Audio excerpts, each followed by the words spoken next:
नमस्कार नमस्कार नमस्कार।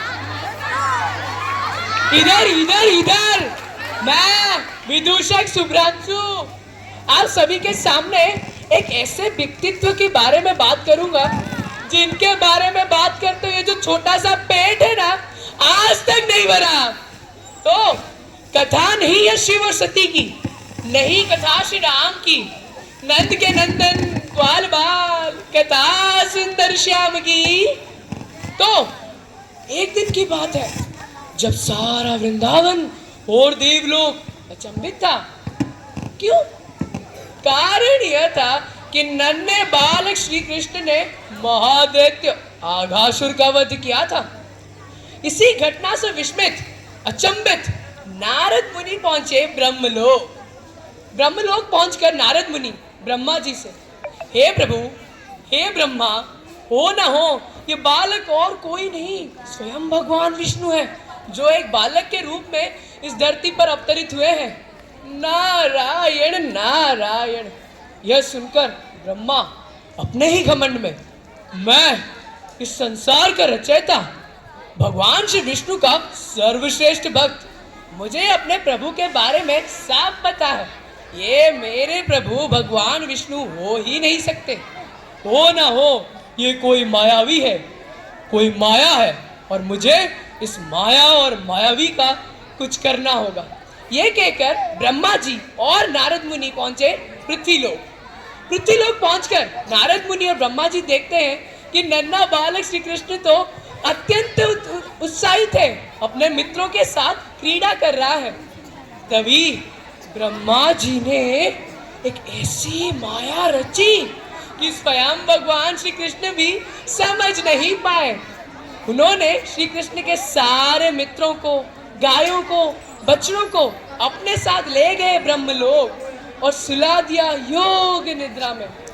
संध्या समय का आगमन हो रहा था, सारी माताएं अपने पुत्रों को ढूंढ रही थी। तभी नन्हे बालक श्री कृष्ण को चारों ओर मोतियां बिखरी हुई मिली।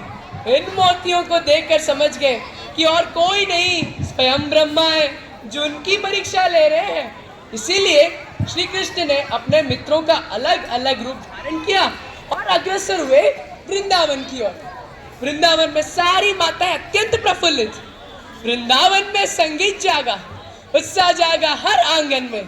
वृक्ष जगे फूल पत्र से, पशु पक्षियां नाच उठे वन में। हास्य जगा, स्नेह जगा, भाग्य जगा यदुवंशी का। ताल जगा जब चरण चरण में, सूर्य जगा तब वंशी का।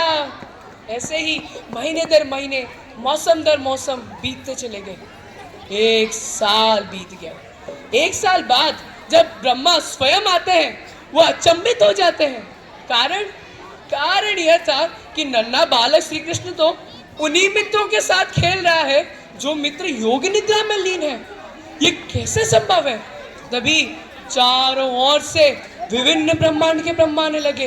ये देखकर ब्रह्मा जी, ये सब क्या हो रहा है? ब्रह्मा तो मैं हूँ, ये सब कौन है? क्या हो रहा है प्रभु? ब्रह्मा जी अत्यंत विस्मित। ऐसी लीला देखकर ब्रह्मा जी भी समझ गए कि और कोई नहीं स्वयं भगवान विष्णु है। भगवान विष्णु से ब्रह्मा ने माफी मांगी। विष्णु जी ने समझाया कि ब्रह्मा, तुम तो इस सब ब्रह्मांड के ब्रह्मा हो, अनगिनत ब्रह्मांड के अनगिनत ब्रह्मांड है जो तुमसे कई गुना शक्तिशाली है। यह सुनकर ब्रह्मा जी का ना सिर्फ घमंड टूटा बल्कि वे यह भी समझ गए कि समस्त सृष्टि में वे तो एक बालू के कण के समान है। अंत में उन्होंने माफी मांगी और सब कुछ पहले जैसा कर दिया। धन्यवाद।